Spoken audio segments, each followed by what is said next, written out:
Hush, my dear, it's been a difficult year. And terrorists don't prey on innocent victims. Trust me, darling. Trust me, darling. It's been a loveless year. I'm a man of three fears.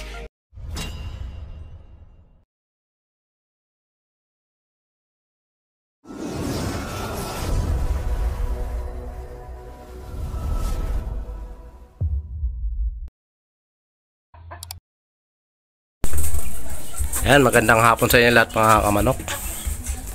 Bali, papakita ko lang sa inyo mga kamanok yung mga bago kong sisiw ngayon. Bali, kakagawa ko lang nito ng kulungan nila ng brooder. Ayan. Ayan. Hindi ko mapapisa ito mga kamanok. Ito yung binili ko sa kay PGM Firebird. Ayan, yung mga materyales niya galing kay B-Boy, mga pure. Ayan, diniliver pa to dito sa atin. Bali, nabili ko to noong February 8. Ayan, diniliver dito sa bahay. Ayan, bali mga nasa 7 days na sila ngayon. Bali, kakagawa ko lang nitong brooder. Ayan o, kakalipat nila. Ilagyan ko na rin ng ilaw. Tuwan-tuwa sila mga kamanok doon sa ipan ng palay. Ilagay ito. Nakakahig sila. Bali, tag-tatlo kami ni Ray Katoka dito. Bali, ang kinuha naming bloodline sa kanya, 2 super sweater, 1 McLean hats, 1 bulik, tsaka 1 Boston roundhead, tsaka red kelso. Ito yung mga kinuha namin, mga pure to mga kamanok.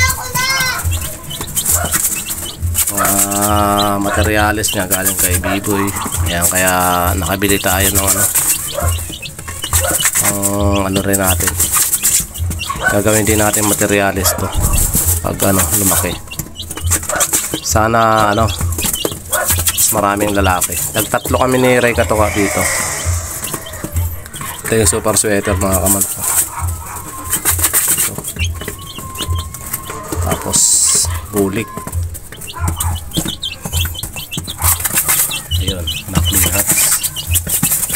Pula na yun. Yan, February 8 burn to. Ayan, kung gusto mong mag-avail mga kamanok, ayan, message lang kayo sa Facebook ni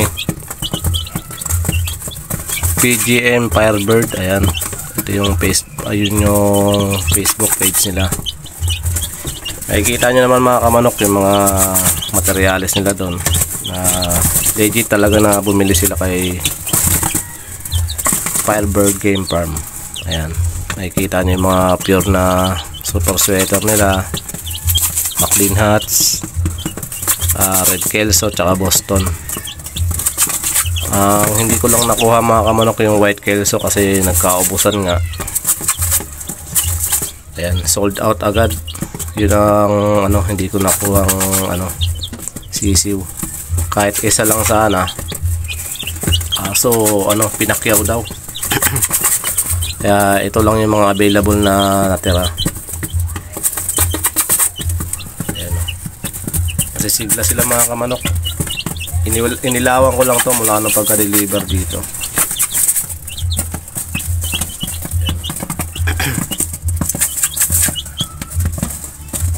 Bali 1 week na sila sa akin.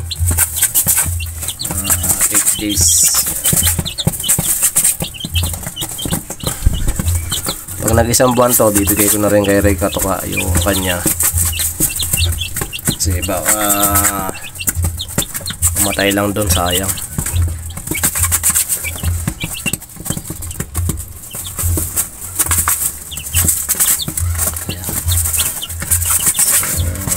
Ayan. Sarado na natin. Ganito na lang mga kamanok yung ating video. Update ko na lang kayo mga kamanok sa mga susunod na video natin. Mga nag-isang buwan to, ayan, update ko kayo. Ito yung mga gagawing materyales, mga gagawin kong mga materyales dito sa backyard ko.